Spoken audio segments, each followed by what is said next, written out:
What's up, Thrashers, and welcome back once again to the Thrash Maniac 99 YouTube channel, and I am back for yet another episode of Under the Radar for you guys. It's been a couple of weeks since we've done an episode of Under the Radar, and now it's because last week there wasn't very many albums that caught my eye to really do an episode for the week of March 18th. But this week, we got 4 albums that came out during March 25th, and I want to briefly talk about them all. So I figured a good place to kind of start with this is with Carnage of Children's Darkness Within. This is the 4th studio album from this, at the time labeled, death thrash band from France. So whenever I was picking out albums off of Metallum's upcoming releases that caught my eye, this one caught my eye because it was listed as death thrash.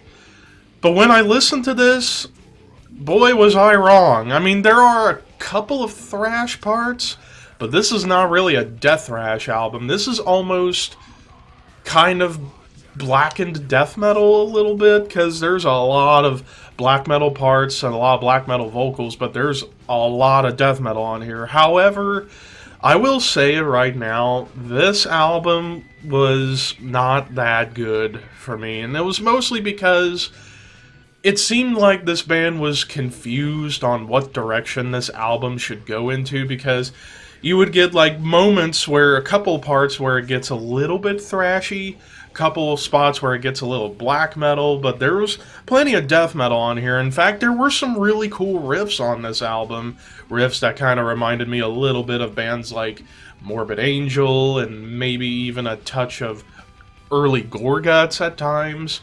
But then you get stuff where it's like the one of the big things that really irritated me about this album, the constant bass drops that sound like you could have heard from like a Fear Factory or a Biohazard album, where it's like that boom into a riff or whatever, and it's like very few bands can pull that off and do it very well. As here, it just felt forced, and it just was very irritating.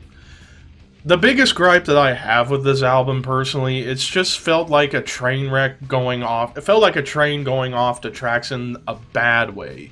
It's just all over the place, and just musically, it's not really uniform. It's like they're just genre hopping a lot of times, and it doesn't feel like a natural progression. This is a case where it's like they're just hopping around in the wrong way. It's like they couldn't just stay with one sound, one style that would serve this album a little bit better. Instead, it was just like, let's just throw everything, let's just throw all the spaghetti on the wall and see how much of it sticks. Not a lot of it stuck, unfortunately. Musically, I was not as into this album as others, and that's mainly because it just goes way too chaotic a lot of times. It gets really unwieldy. It's not musically uniform. This was actually a chore to get through, I'll be honest with you. This album, it was a struggle, honestly. And for those reasons, this is the new lowest scoring album I have ever scored with the new system. This is a 5.5 out of 10. I personally would not recommend this one for anybody, because, like I said, there are some cool riffs on here. There are some really good riffs. But at the same token, in order to get through those riffs, you gotta go through uneven styles, you have to go through constant bass drops, and this was not an enjoyable album. This was not enjoyable at all for me. If you like this album, more power to you. I definitely am not one of those. And I don't want to say that about any of these albums, because I genuinely do want to give bands a chance. But here, I don't know, maybe I need to go back to their earlier discography to kind of understand the sound of the band a little more. Maybe I'll get that actual death thrash sound, but here, this was just uneven, not really uniform, blackened death metal with bass drops and occasional 8-string guitars. Yeah, this album was definitely not for me at all, so that's why I got 5.5 out of 10. But anyways, moving on to something much better, excuse me, we get into Eucharist's I Am the Void. So this is the third album from this Swedish band that started out in the early 90s as one of the early pioneers of the melodic death metal sound, along with In Flames, At the Gates, Dark Tranquility, and such up in the Gothenburg area. And they had 2 albums out in the 90s that felt very much like melodic death metal, with little hints of black metal in here, kind of like Dissection or Sacramentum, bands along those lines. And I think their last album was 97, so this was 25 years in the making, and we get their third album. Now, this album kind of moves away from the melodic death metal influence and more into being a straight-up black metal band with moments of melody, but I actually thought this album was pretty fun for the most part. I will say it's very long. It's 76 and change minutes long. Yeah, there's a lot of songs, a lot of long songs on here, but most of the songs, for the most part, did their job very well in terms of creating a mood and bringing in some heaviness. Like, this was a cool thing for this album. Unlike most black metal you get nowadays, here you get some really heavy riffs and also some great and beautiful melodies going on. And also, as far as where I can hear the influence coming from on this one, there are parts that sound like Dissection. There are parts that kind of remind me of Mayhem. There's even a lot of Darkthrone. Now I'm talking like the mid-tempo Darkthrone stuff from like Panzerfaust or even Ravishing Grimness. Like, there were some of those like Celtic Frost inspired Darkthrone parts going on quite a few of these songs. So yeah, it's like almost like a black metal sampler platter. Like, there are still little hints of the melodic death metal still in there, but this is definitely more of a straight up black metal album. And really the only complaints that I have is it does get at times a bit repetitive with some of the riffs, especially the tremolo riffs. They can kind of drag a little bit, but when they're able to break it up with more mid-tempo stuff or even some thrash gallops and so on and so forth, it does help to make those tremolo riffs serve the songs a lot better. Really, the biggest gripe I have is, well, there were a couple of filler tracks on here that could have been cut. They could have trimmed the fat on some of these songs in order to make this album much stronger. Like, cut a couple songs, and maybe for some of the really long songs that had parts that just kind of were static or didn't really go many places for about a minute or so, they could have trimmed them down just a little bit to kind of make the song feel stronger. And I think this album would have gone up in score. But still, this is a really good album. I give it an 8 out of 10. If you like black metal of all sorts, this is definitely one for you. So if you're going into this band, Eucharist, if you're familiar with this band and you're expecting a big melodic death metal album, you're really not going to get that. You're going to get mostly just a black metal album with occasional melody, lots of heaviness, and that's all I can really say about it. So yeah, 8 out of 10 for Eucharist. Next up, we get into kind of a popular one because, well, it's Dave Grohl. Dream Widow, self-titled. So yeah, this is all from the Studio 666 comedy horror movie that Foo Fighters did recently.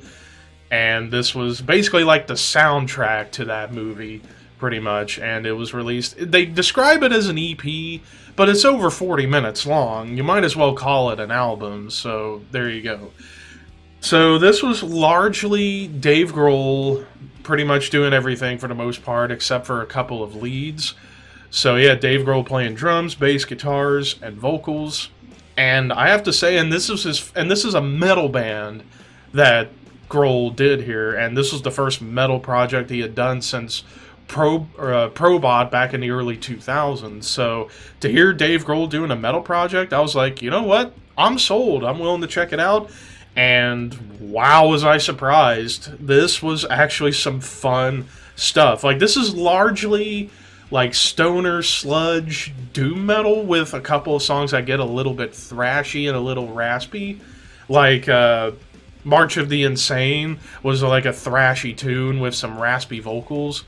But most of the songs on here get very doomy, sludgy, and kind of psychedelic at times. Like, you're going through a plane in space with unicorns and like barbarians meeting together some bizarre shit. I will say there's a lot of bizarre moments on this album, but for the most part, this was some really fucking good stuff.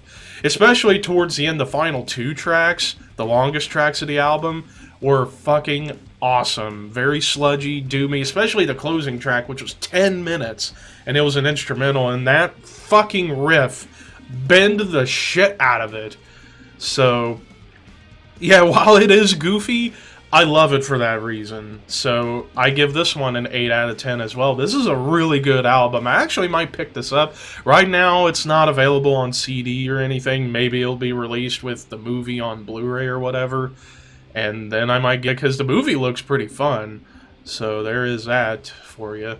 And, of course, all in light after the unfortunate passing of Taylor Hawkins from Foo Fighters. May you rest in peace, sir. So, but yeah, Dream Widow, an 8 out of 10. And then the final album I'm going to be talking about is from a band I actually never heard of until checking this out, and that's Desolate Shrine with Fires of the Dying World. So yeah, this is a Finnish death metal band that is currently signed to Dark Descent Records. So when I saw they were on Dark Descent, I was like, this bound to be good, because Dark Descent Records does really good job at releasing new bands and doing reissues of old stuff, like Time Ghoul, that retro review I did last week. So yeah, Desolate Shrine. So when I was looking up some info about this band and like the lyrics, it's very negative, very misanthropic and nihilistic. So you're getting some like stuff brimming with hatred on this album. Musically speaking, it's like almost has a bit of like a claustrophobic atmosphere to it, but it's fucking heavy as shit. Like, these riffs range from being very fast to being very doomy at times, groove-oriented at the mid-tempo range. A lot of these riffs kind of harken back once again to like Morbid Angel at times. There's even some like Gatecreeper riffs I hear at times on this album, maybe even some Behemoth parts. This is like a death metal album that just has this filter of hatred and nihilism to it that I really, really enjoyed. Vocally, it goes kind of all over the map. Low, deep growls, and very, like, shrieky, screamy vocals. Kind of almost like Travis Ryan from Cattle Decapitation kind of screams.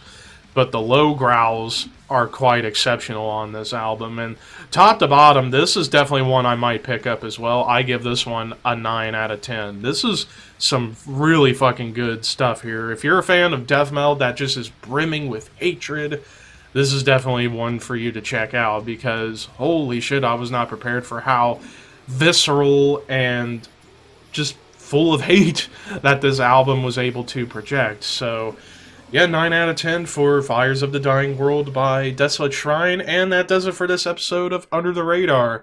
If any of you guys have checked out these albums, what did you guys think about them? I know a lot of people who will probably end up commenting on this will talk mostly about Dream Widow because it's Dave Grohl. But what if you guys have now checked these albums out after watching this? Let me know what you guys thought. But until next time, horns high, and I will see you in the next one.